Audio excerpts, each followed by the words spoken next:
যে দুনিয়ার আগুন জাহান্নামের আগুনের 70 ভাগের 1 ভাগ, এর চাইতে 69 গুণ বেশি আরো গরম জাহান্নামের আগুন। এ কথা শুনে সাহাবীরা লাফ দিয়া উঠছে, এরকম লাফ দিয়া ফাল দিয়া উঠছে, ফাল দিয়া ভয়ে আর আতঙ্কে। সাহাবাই কেরাম বলছে ওয়া ইন্না যালিকা লাকাফিয়া ইয়া রাসূলুল্লাহ, এই নবী বলেন কি, দুনিয়ার এই আগুন হতে এইটাই তো লাকাফিয়া, জ্বালাইয়া পুরাইয়া ছাই করার জন্য এটাই তো যথেষ্ট। দুনিয়ার এই আগুনই তো 1 সেকেন্ড সহ্য করার কোনো ক্ষমতাই নাই।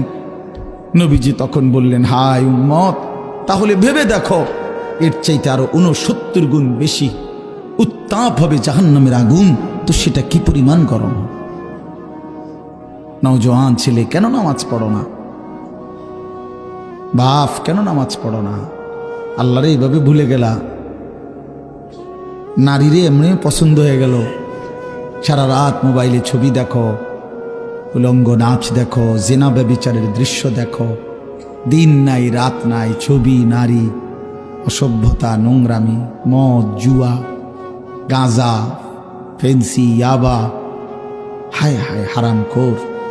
এত বড় নাফরমান কেমনে হইল?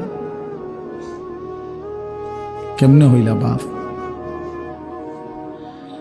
কেমনে আল্লাহরে ভুলে গেলা? তোমরা যারা কোনোদিন ফজরের নামাজ পড়ো না, কেমনে দাঁড়াইবা বাপ? কেমনে দাঁড়াই? একটা মিনিট ভাবো না তুমি? কেমনে বললে বুঝতা? আপনাদের যাদের স্ত্রী নামাজ পড়ে না, যাদের মেয়েরা নামাজ পড়ে না, আপনারা যারা সামান্য দুনিয়ার ব্যস্ততায় নামাজ পড়েন না বাবা, কেন পড়েন না? একটা সিএনজি চালাইতে গিয়া বেচারা নামাজ পড়ে না, একটা অটো চালাইতে গিয়া বেচারা নামাজ পড়ে না, একটা সামান্য মুদি দোকান, চা দোকান, এই বেচারাও 1 ওয়াক্ত নামাজ পড়ে না। আহারে কি আশ্চর্য! একটা চটপুরি দোকানদার সারাদিন মাহফিলে চটপুরি বেচতেছে, সারাটা রাত, একটা ওয়াক্ত নামাজ পড়ে না। কি হারাম! চিন্তা করে দেখ। কোগা বুট মুড়ি বেচছে, বুট বেচছে কত, নাহলে 300 টাকার বুট, নাই তো 1000 টাকার বুট বিক্রি করছে, বিনিময়ে আল্লাহকে একটা সেজদা দেয় না। দুনিয়া তারে কি পরিমাণ ধোঁকা দিছে, দুনিয়া তারে কি পরিমাণ ধোঁকা দিছে, দুনিয়া তারে কেমন বোকা বানাইছে। সব এই 1000 টাকার বুট বেচলে কত, নলে 100 টাকা লাভ, না 1000 টাকা লাভ, শরীফে কন্যা কথা এরমই তো হইব। 1000 টাকার বুট বেচলে 300 টাকা লাভ, এত রং না। হ্যাঁ বেটা, 300 টাকা লাভ দিয়ে লাইছে বেটারে, জি না? কত নইলে 70, 80, 100 টাকা লাভ হবে। আচ্ছা ধরেন শরীফ ভাই কইছে মুরব্বী মানুষ 300 টাকাই লাভ, তো 300 টাকার জন্য জোহর, আসর, মাগরিব, ইশা সব বাদ। কি পেয়ে কি হারাইলাম? কাকে ধরলাম, কাকে ছাড়লাম? কুল মা ইনদাল্লাহি খায়রুম মিনাল লাহবি ওয়া মিনাত তিজারা।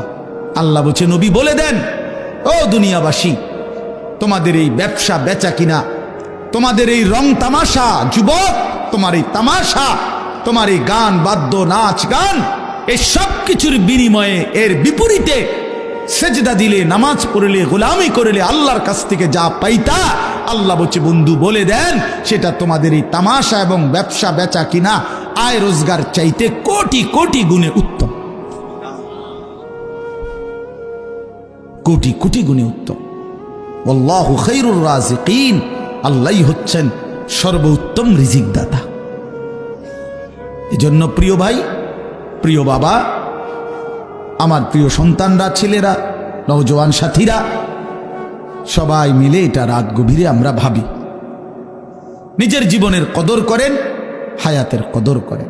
এই আয়াত আবার কইলাম, বারবার মনে করবেন যে হুজুরে একটা আয়াত বলছে, ফাকাইফা তাত্তাকুনা ইন কাফারতুম।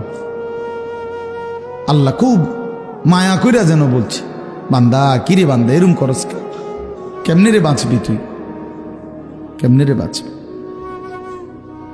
কেমনে বাঁচবি বান্দা এত নাফরমানি করে সেই হাসরের ময়দানে, যেদিন কোলের বাচ্চা বুড়া হয়ে যাবে পেরেশানিতে?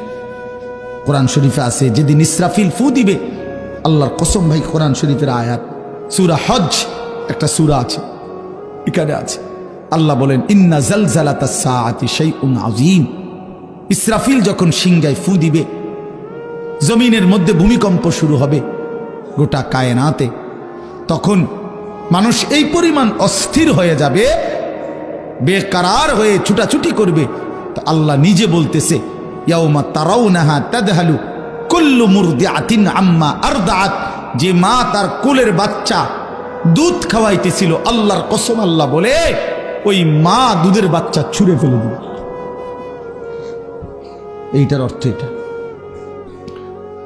ওয়াতাদাউ কুল্লু দাতি হামলিন হামলাহা, যে মার পেটে সন্তান 8 মাসের 9 মাসের বাচ্চা, আল্লাহ বলেন ওই মা এইভাবে পাগলের মতো দৌড়বে ছুটবে, গর্ভের বাচ্চা নিজে নিজেই বের হয়ে যাবে।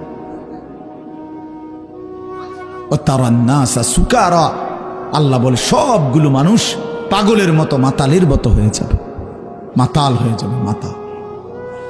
ইয়াউমা ইয়াকুনুন নাসু কাল ফারাশিল মাবসুস, বিক্ষিপ্ত পতঙ্গ উলু আগুনের মধ্যে, লাইটের মধ্যে যেরকম চারদিক থেকে উইরা উইরা আইসা, যে যেদিক থেকে পাইরা উইরা আইসা শুধু পরে আর মরে, পরে আর মরে, ঠিক না?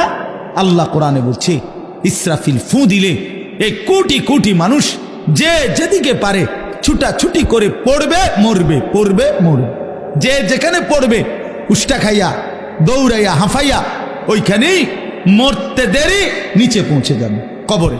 কারণ এখন দাফন করার কেউ নাই, এখন আর দাফন করবে কেউ? কে দাফন করবে? সব তো দৌড়তেছে।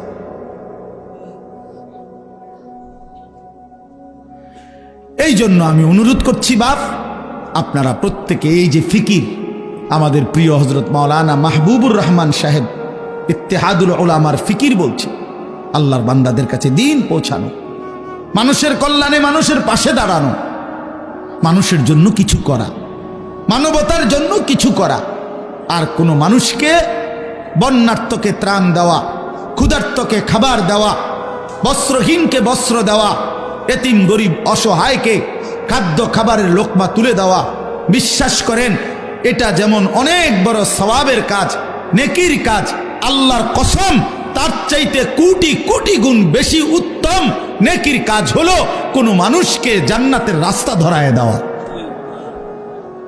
আলোর পথ দেখায় দেওয়া, আখিরাতের রাস্তা বলে দেওয়া, জাহান্নাম থেকে বাঁচার ফিকির করে দেওয়া।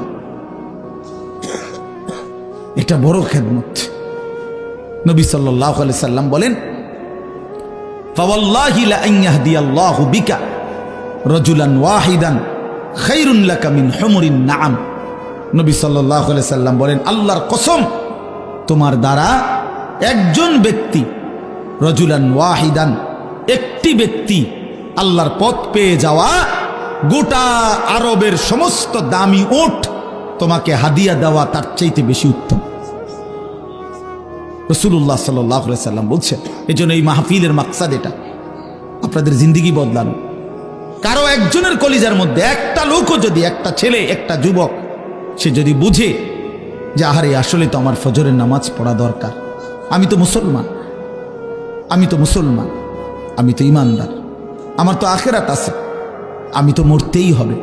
আল্লাহ তাআলা আমাদের সবাইকে বুঝ দান করেন, আল্লাহ তাআলা আমাদেরকে উত্তমভাবে কবুল করে নেন। প্রিয় ভাই, চলেন এই অল্প একটু কোরআনুল কারীমের 30 নম্বর পারা 89 নম্বর সূরা, সূরাটার নাম হচ্ছে ফজর। ফজর, আমরা যে ফজরের নামাজ পড়ি ভোরবেলা, এই ফজরের ওয়াক্ত, এই সূরার নাম এটা ফজর। এই সূরার ছোট্ট সূরা, এটা 30টা আয়াত, এর মধ্যে আমি শেষের 10 আয়াত 21 থেকে 30 তেলাওয়াত করেছি। ইনশাআল্লাহ অল্প একটু সময় আর এই আয়াতগুলোর তর্জমা এবং সামান্য 2-4টা কথা আর পেশ করতে চাই। সূরাটার নাম হচ্ছে ফজর। 5 ওয়াক্ত নামাজের মধ্যে ফজরের ওয়াক্ত, এই ভোর অত্যন্ত গুরুত্বপূর্ণ। ফজরের নামাজ বহুতই দামি নামাজ। প্রিয় ভাই, একটু মনোযোগ দিয়ে শোনো, সবার কাছে অনুরোধ করছি, বিশেষ করে নওজোয়ান ছেলেরা, তোমরা শোনো ভাই, নিজের জীবনের কদর কইরা শোনো। তোমার ভালোর জন্য বলছি ভাইয়া। তু আগার মেরা নিহি বানতা না বন আপনা তো বন, তুমি যদি কারো কোনো উপকার নাই করো তো নিজের ভালো তো করো।